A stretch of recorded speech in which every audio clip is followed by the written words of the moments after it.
कि अब हमने लेक्चर नंबर 2 डिस्कस करना है। ये करंट बुक है जो अभी प्रॉपर मार्केट में अवेलेबल है, इसके मुताबिक हम ये डिस्कस करेंगे जी। तो क्या होता है जी, सबसे पहले एक डिफिनीशन आ रही है।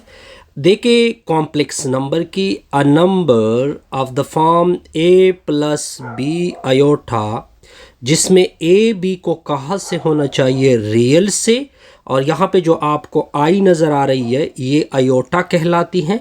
ऐसे नंबर को क्या बोलते हैं, कॉम्प्लेक्स नंबर बोलते हैं।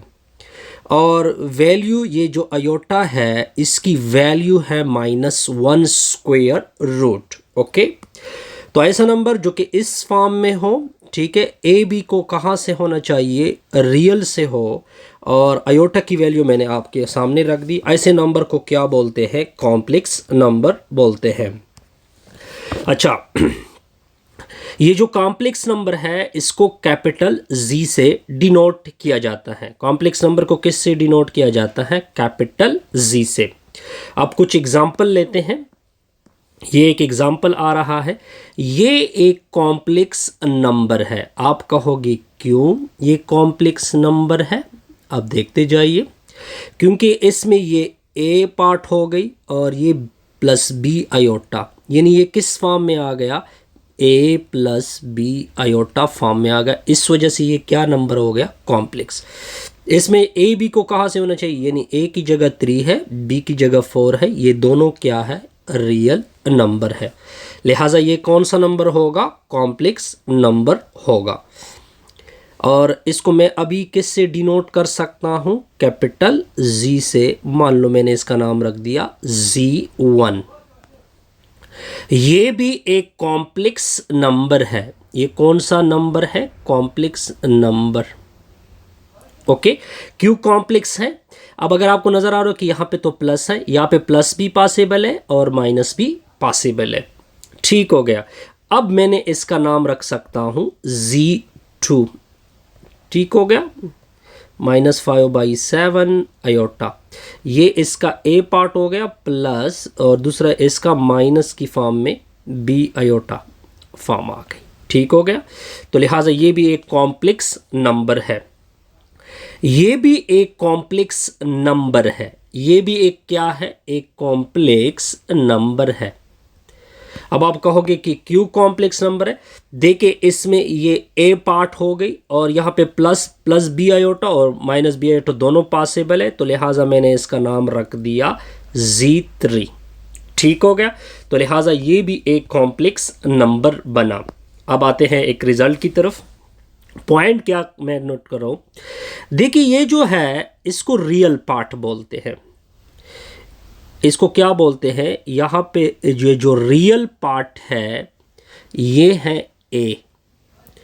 ये वाली पार्ट, इस वाली पार्ट में ये जो बी है इसको बोलते हैं इमेजिनरी पार्ट। इमेजिनरी पार्ट, इसमें क्या आएगा, ये आएगा बी। मतलब ये बना, रियल पार्ट को आर ऑफ जी से डिनोट करते हैं और इमेजिनरी पार्ट को आई एम जी से डिनोट करते हैं। एग्जाम्पल से देखते हैं।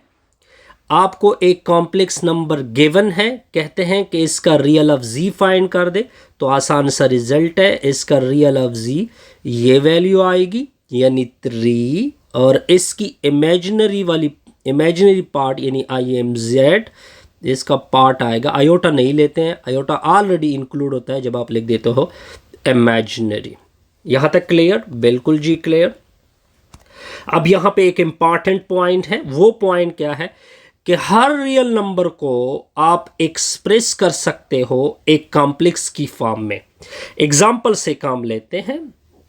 एग्जाम्पल क्या रख देते हैं, देखते जाइए।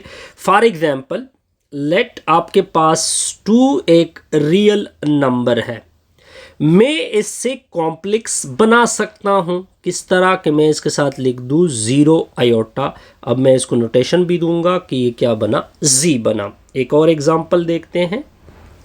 अगर मैं आपके सामने रख दूं 0 किसको बिलोंग कर रहा है, रियल को बिलोंग कर रहा है, लेकिन मैं इससे एक कॉम्प्लेक्स बना सकता हूँ।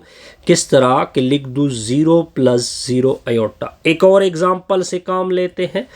वो एग्जाम्पल क्या होगा?